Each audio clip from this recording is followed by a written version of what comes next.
It is no secret that organized crime in America takes in over $40 billion a year.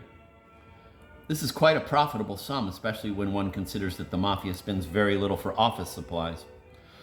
Reliable sources indicate that the Cosa Nostra laid out no more than $6,000 last year for personalized stationery, and even less for staples.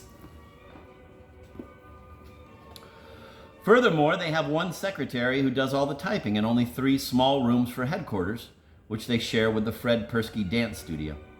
Last year, organized crime was directly responsible for more than 100 murders, and mafiosi participated indirectly in several hundred more, either by lending the killers car fare or by holding their coats. Other illicit activities engaged in by Cosa Nostra members included gambling, narcotics, prostitution, hijacking, loan sharking, and the transportation of a large whitefish across the state line for immoral purposes. The tentacles of this corrupt empire even reach into the government itself. Only a few months ago, 2 gang lords under federal indictment spent the night at the White House, and the president slept on the sofa. History of organized crime in the United States. In 1921, Thomas the Butcher Covello and Ciro the Tailor Santucci attempted to organize disparate ethnic groups of the underworld and thus take over Chicago. This was foiled when Albert, the logical positivist, Carrillo, assassinated Kid Lipsky by locking him in a closet and sucking all the air out through a straw.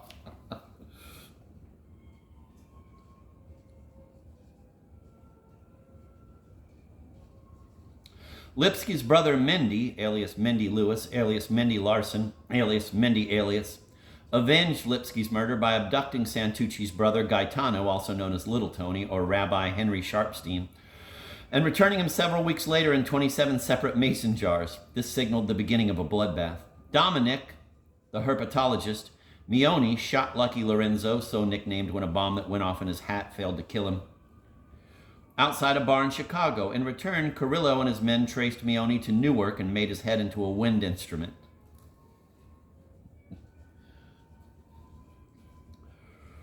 At this point, the Vitali gang, run by Giuseppe Vitali, real name Quincy Baedeker, made their move to take over all bootlegging in Harlem from Irish Larry Doyle, a racketeer so suspicious that he refused to let anybody in New York ever get behind him and walked down the street constantly pirouetting and spinning around. Doyle was killed when the Squillanti Construction Company decided to erect their new offices on the bridge of his nose. Doyle's lieutenant, Little Petey, Big Petey Ross, now took command. He resisted the Vitali takeover and lured Vitali to an empty Midtown garage on the pretext that a costume party was being held there. Unsuspecting, Vitali walked into the garage dressed as a giant mouse and was instantly riddled with machine gun bullets. Out of loyalty to their slain chief, Vitali's men immediately defected to Ross.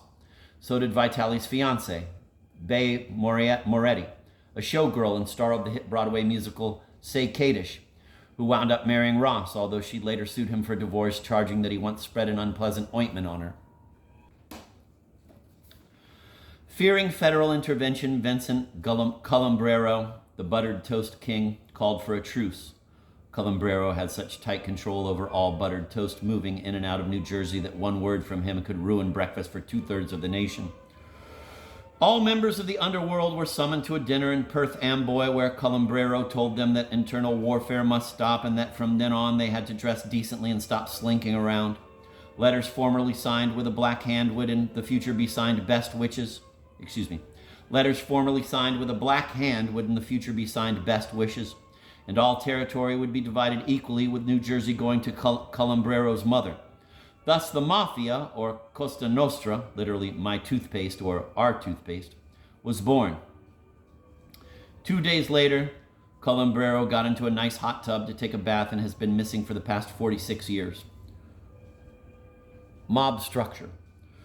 The Cosa Nostra is structured like any government or large corporation or group of gangsters for that matter. At the top is the Capo di Tutti Capi, or boss of all bosses. Meetings are held at his house and he is responsible for supplying cold cuts and ice cubes. Failure to do so means instant death. Death, incidentally, is one of the worst things that can happen to a Cosa Nostra member, and many prefer simply to pay a fine.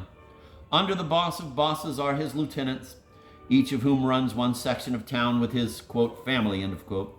Mafia families do not consist of wife and children who always go to places like the circus or on picnics. They are actually groups of rather serious men whose main joy in life comes from seeing how long certain people can stay under the East River before they start gurgling.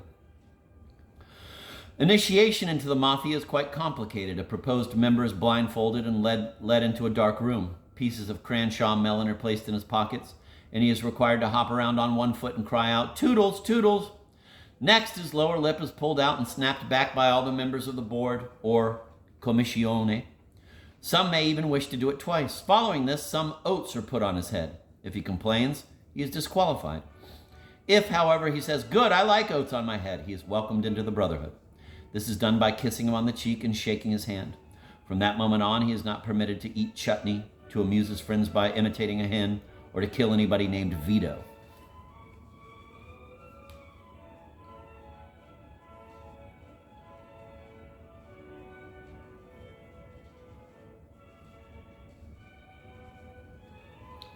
Conclusions.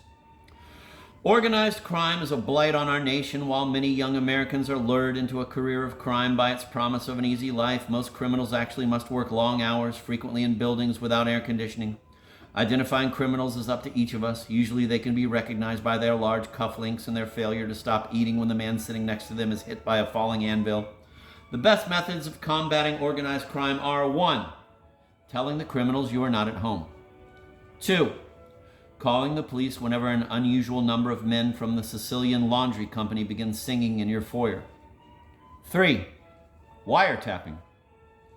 Wiretapping cannot be employed indiscriminately, but its effectiveness is illustrated by this transcript of a conversation between two gang bosses in the New York area whose phones had been tapped by the FBI.